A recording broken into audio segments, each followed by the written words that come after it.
Check the mic and make sure it sound right, boys.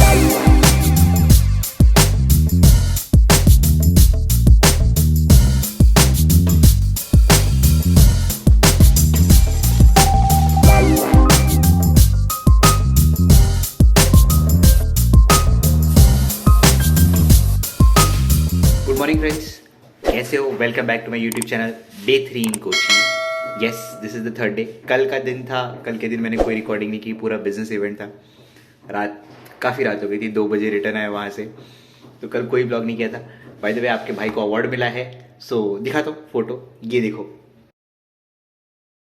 फिलहाल के लिए तो प्लान ये है कि अभी हम लोग मैरियट से चेकआउट कर रहे हैं, 11 बज रहे हैं। चेकआउट करके यहाँ पे कोई एक जगह एक्सप्लोर करेंगे। मोस्टली यहाँ पे म्यूजियम ऑफ केरला हिस्ट्री है, पास नहीं है, वहाँ जाएंगे, बैग को होटल में छोड़ देंगे, फिर वहाँ पे घूम फिर के रिटर्न आएंगे और 4 बजे एयरपोर्ट पहुँचना है क्योंकि 6:30 बजे का बोर्डिंग है। तो फिलहाल के लिए चलते हैं, प्लान यही है और मिलता हूँ आपको म्यूजियम में सीधे। भाई यहाँ बाहर बहुत गर्मी है और 2 किलोमीटर चल के जाएंगे ना, जान प्यारी है। चलो देखते हैं नीचे जाके क्या करेंगे। ये हमारी आज की राइड है। ओके, सो फाइनली हमने डिसाइड कर लिया, दोपहर के 12 बजे निकल रहे हैं। Now we are heading to museum of Kerala history. वहाँ पे 2-2.5 घंटे टाइम पास करेंगे, वापस आके विल हैव सम केरला वाला ऑथेंटिक फूड शायद, एंड फिर back to flight. By the way, हमारी फ्लाइट डिले हो गई है, 8:30 बजे की हो गई है, so we have a lot of time. देखते हैं आगे क्या करना है। हाँ, 8:30 बजे हो गया और बहुत गर्मी है, सर दुख रहा है गर्मी की वजह से। थैंक्स टू गोयर भी बोलो। थैंक्स टू गोयर, गर्मी बढ़ाने के लिए।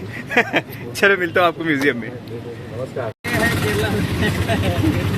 अगर आपको मेरा उड़पी का ब्लॉग याद है, अगर आपने नहीं देखा, मैं हाइपर लिंक दे दूंगा। उसमें मैंने बताया था साउथ में ये एक बहुत मेजर चीज़ होती है, आपको एक रिक्शा में ऐसे ट्रैवल करना पड़ता है। वो ब्लॉग में मैंने आपको दिखाया था, एक रिक्शा में हम लोग 6 लोग बैठे थे, आज 5 है, but 2 kilometre and we are enjoying. 2 kilometres का 120 rupees. We are going to museum of Kerala history. अभी टिकट के पास मिलते हैं आपको।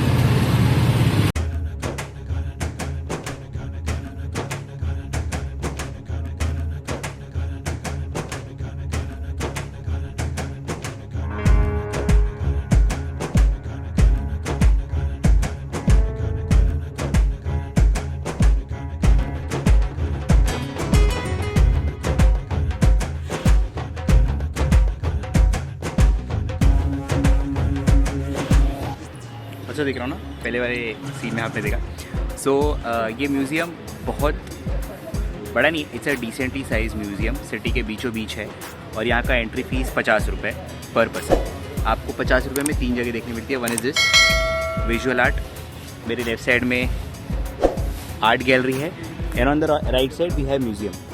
तो अभी जो आपने फ्रेम देखा वो विजुअल आर्ट का था, अभी हम लोग जा रहे हैं आर्ट गैलरी की तरफ। विजुअल आर्ट में बेसिकली पूरे इंडिया में कौन कौन से स्टेट में कैसे कैसे अटायर है उन लोग का, वो दिखा के बनाया था और सब पुतले सेम दिख रहे थे, चाहे मेल हो या चाहे फीमेल हो, बट बहुत अच्छे से बनाया था और हाथ से बनाया था।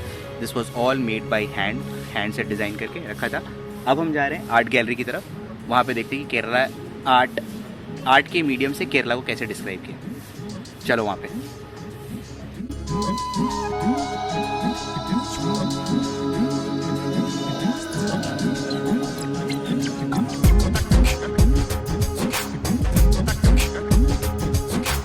ओके गाइस, तो मेरे पीछे ही is R Madhavan sir, not that one, कल वाले नहीं, आज वाले। He is the founder of this museum and 1984 से, जो अभी आपने पहले फ्रेम में देखा, हमने दिखाया था उनका हिस्ट्री, उनके बारे में details. He is the one who started this museum और वहाँ से अब तक कंटिन्यू करके आए। सो ये आर्ट गैलरी में इनकी लाइफ के बारे में सारे डिटेल्स दिए हुए हैं कि उनकी लाइफ में क्या क्या हुआ था। चलो पहले हम ये सुनते हैं और फिर आपको दिखाते हैं।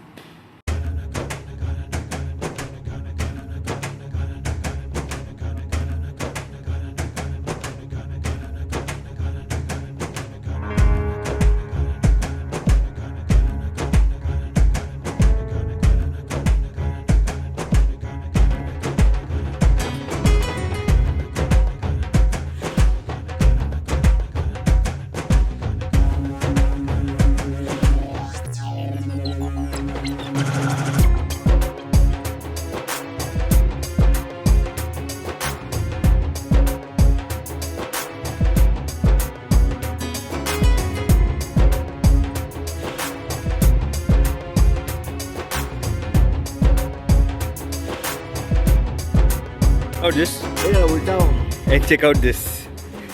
फिर भी उसको जूते निकालने पड़े इनके पास 60 जूते के पैर है And these species haven't got evolved since mankind. Since okay, so मैंने आपको क्यों दिखाया क्योंकि यहाँ पे अंदर आपको शूज़ पहन के जाना अलाउड नहीं है. So wherever you go आपको शूज़ बाहर निकालना है. So if you are planning to come to this museum and which you should definitely come because history जानना बहुत ज़रूरी होता है. और ऐसे छोटे छोटे म्यूजियम्स होते हैं जो एक्चुअली हम लोग को सच्चाई बताते हैं. सो अगर आप आ रहे हो स्लीपर पहन के आओ, बेस्ट है. नहीं तो ऐसे हाथ में लेके चलना पड़ेगा.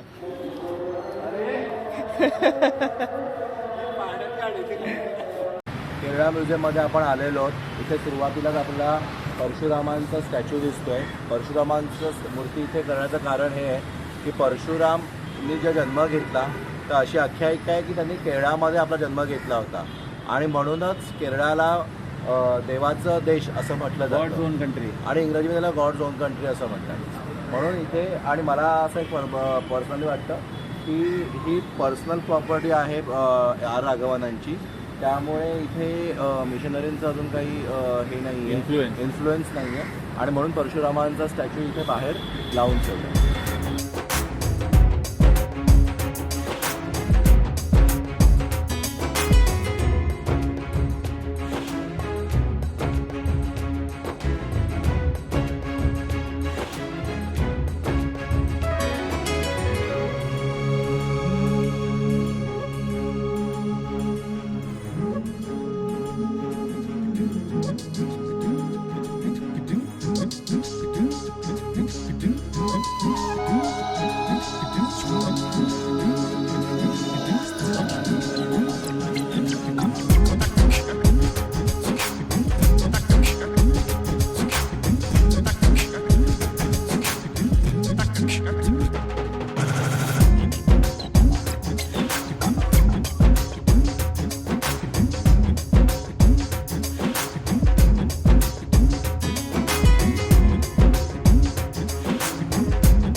फाइनली बाहर आ गए. The third one museum of Kerala history was amazing. It is design in a very wonderful manner. Ground floor and first floor 2 story है जिसपे पूरा केरला की हिस्ट्री बताई गई है. It start from 1st 2nd century AD. वहाँ से केरला में क्या हुआ, कौन कौन आए, कौन से राजा ने कॉन्कर किया, कितने चर्चेस बने, कितने मॉस्क बने, कितने टेम्पल थे, सारी डिटेल बहुत ही क्रोनोलॉजिकल स्ट्रक्चर में बता दिया और पूरा एक शो के मीडियम से 2 फ्लोर कवर किया है. आधे घंटे में ये कवर हो गया. टोटल म्यूज़ियम आपको कवर करने में मैक्स 45-50 मिनट्स है गया because visual art and art gallery बहुत बड़ी नहीं है. It's a very small. और वो जिन्होंने डेवलप किया उन्हीं की लाइफ के बारे में और इंडिया के बारे में. This museum is actually on Kerala. अच्छा लगा. अभी 1:15 बज गए, समझ लो 1 घंटे में हमारा पूरा हो गया है. और अब हम जा रहे हैं होटल में लंच करने. लंच करके फिर होटल में ही रुकेंगे बिकॉज फिर हमारे पास 1 घंटे का गैप बचेगा.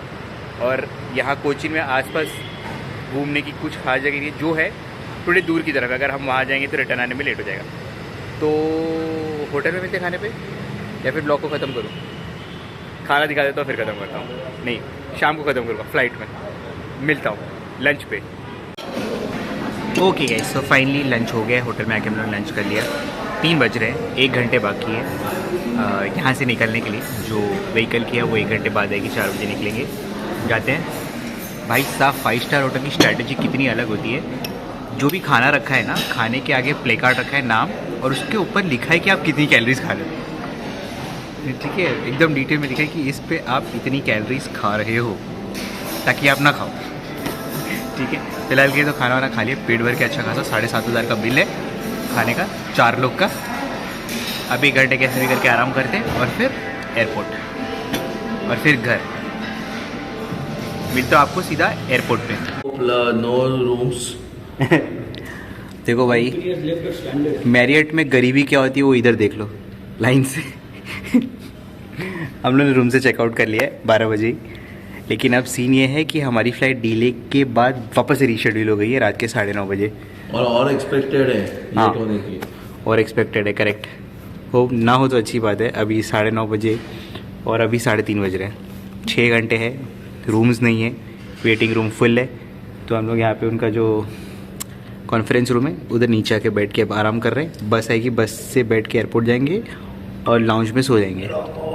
और बस भी अब तक नहीं आ रही है, मैरियट की गरीबी। आराम करते हैं, मिलता हूँ बाद में। बहुत नींद आ रही है यार, कल रात को 2 बजे सोया था, फॉडी कर रहे थे। ओके गाइस, तो फाइनली 5:30 बजे हम लोग कोची एयरपोर्ट पहुँच गए थे। पीछे लेके 5:30 बजे, फ्लाइट 9:30 बजे की है। 4 घंटे इंटरनेशनल एयरपोर्ट में भी नहीं लगते जितना हमको डोमेस्टिक एयरपोर्ट में लग गया है। एनी विच फ्लाइट डिले हुई है अभी। Going to enjoy in launch yes, at 7:30। यहाँ पे एयरपोर्ट पे गेम्स होना चाहिए था, टाइम पास हो जाएगा। आराम से आराम। एनीवेज, चलो मिलता हूँ आपको अंदर एयरपोर्ट पे, और मोस्टली ब्लॉग ख़त्म ही कर दूँगा बिकॉज एयरपोर्ट के अंदर दिखाने जैसा कुछ होता नहीं है। खैर अंदर एक बार कोची एयरपोर्ट देख लो।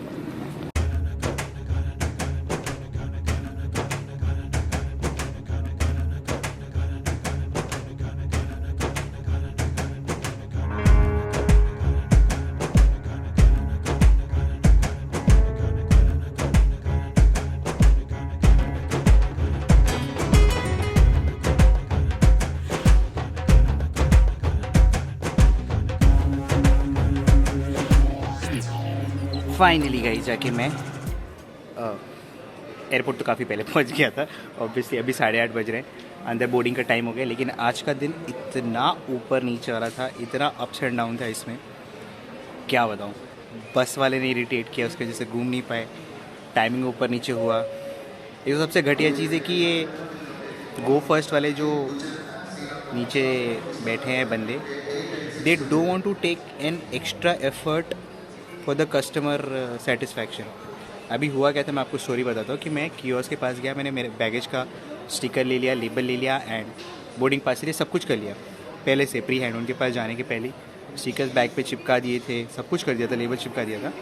एंड ऐसे कियोस्क वालों के ना एक अलग से कोची में काउंटर है जिसमें आप डायरेक्ट जाके बैग सबमिट कर सकते हो, आपको लाइन में रहने की ज़रूरत नहीं है। वहाँ पर ये लोग नहीं आए थे। The 3 counters for go airway was empty, लोग कोई नहीं था। वो लोग 6 बजे आए, आई डोंट नो वाई, उनका ड्यूटी का टाइमिंग था, जो भी रीज़न था। एनी लगेज वाला काउंटर भी खाली था। तो I went to the priority Go Air वाला सेक्शन और मैंने उनको बोला कि मेरा सब चेकिंग वेकिंग हो गया, लेबल लग गया, सब कुछ हो गया, I just need to give the bag and go for security. वो लोग ने एक्सेप्ट नहीं किया, बोलते नहीं सर आप कुछ भी कर लो, आपने लेबल लगा लिया बट आपको लाइन में आना पड़ेगा। आई डोंट अंडरस्टैंड वाई, क्यों ऐसा रूल है, क्या रीज़न था, बट दिमाग ख़राब कर दिया उस बंदे ने। बोलते कि आप लगेज के काउंटर पे जाओ। लगेज काउंटर पे जब कोई है नहीं, और उसके बाजू वाला काउंटर ही लगेज का काउंटर था, ऐसा नहीं कि कोई बहुत दूर कोई है नहीं, but still he is not ready to take an extra effort for customer satisfaction. दिमाग ख़राब हो गया, उसकी वजह से मेरा एक बैग सिक्योरिटी पे भूल गया था। यहाँ पे आया लाउंज में खाना वाना खाया एंड फिर बाद में वो सिक्योरिटी का एक बंदा आके बोलता सर आपका बैग नीचे छूट गया, नीचे जाके ले लो। सेकंड फ्लोर से वापस ग्राउंड फ्लोर पे गया और अभी बैग लेके आया हूँ, मिल गया। Now flight is a little bit delayed. ऊपर नीचे हो के दिन ख़त्म हो गया, अच्छा भी था बुरा भी था, जैसा था ख़त्म। कोची ट्रिप वॉज वंडरफुल, बहुत मज़ा आया कोची का कल्चर देखने में। अभी खाली यही कि गर्मी बहुत है, अंदर भी एयरपोर्ट पे गर्मी हो रही है। फ्लाइट में बैठेंगे। एक और अच्छी चीज़ हो गई, पहले क्या हुआ था कि मुझे विंडो सीट मिली थी सबसे लास्ट वाली 31F, ओके। एंड 31F की सबसे बुरी बात क्या है कि उधर विंडो नहीं होता। विंडो सीट होती है लेकिन विंडो नहीं होता, बंद रहता, मतलब there is no window only, वो केबिन है प्रॉपर, एकदम कोने में बैठना पड़ता। बट जब मैंने यहाँ आके मेरा बोर्डिंग पास जनरेट किया तो वहाँ पे I got an option to change my seat और मेरे को आगे वाला 21F विंडो सीट मिल गया, बड़ा सीट विंडो वाला जिसका विंडो खुलता है। अब हम बादल देखेंगे अंधेरे में, पता नहीं क्या देखेंगे, बट ठीक है, विंडो सीट मिल गया, उस बात की खुशी है, वही चाहिए था मुझे स्टार्टिंग से। बस अब कैसे भी करके 11:30 पौने 12 तक मुंबई पहुंचेंगे, कैब करके घर जाएंगे एंड लम्बलेट हो जाएंगे, टायर्ड, क्योंकि कल रात को 2:30 बज गए थे होटल पहुंचने में। उसके बाद सोना और फिर सुबह 7 बजे उठ के ब्रेकफास्ट टाइम टू टाइम करना पड़ता है। टायर्ड। तो ये व्लॉग यही ख़त्म करता हूँ। अगर आपको ये सीरीज़ अच्छा लगा, ये व्लॉग अच्छा लगा हो, तो please hit the like button, do subscribe to my channel. और ऐसे बहुत सारे व्लॉग आने वाले हैं, तो सब्सक्राइब करो, बिकॉज सब्सक्राइब करना सबसे ज़्यादा इंपॉर्टेंट होता है हम लोग के लिए, मोटिवेशन मिलता है। नहीं तो बीच बीच में ऐसे ही 2-2 हफ्ते के लिए मैं गायब हो जाऊँगा, क्योंकि मोटिवेशन ही नहीं होता है, कोई कमेंट करते नहीं, कोई क्वेश्चन पूछते नहीं है। कर दो, for me, for us. Bye.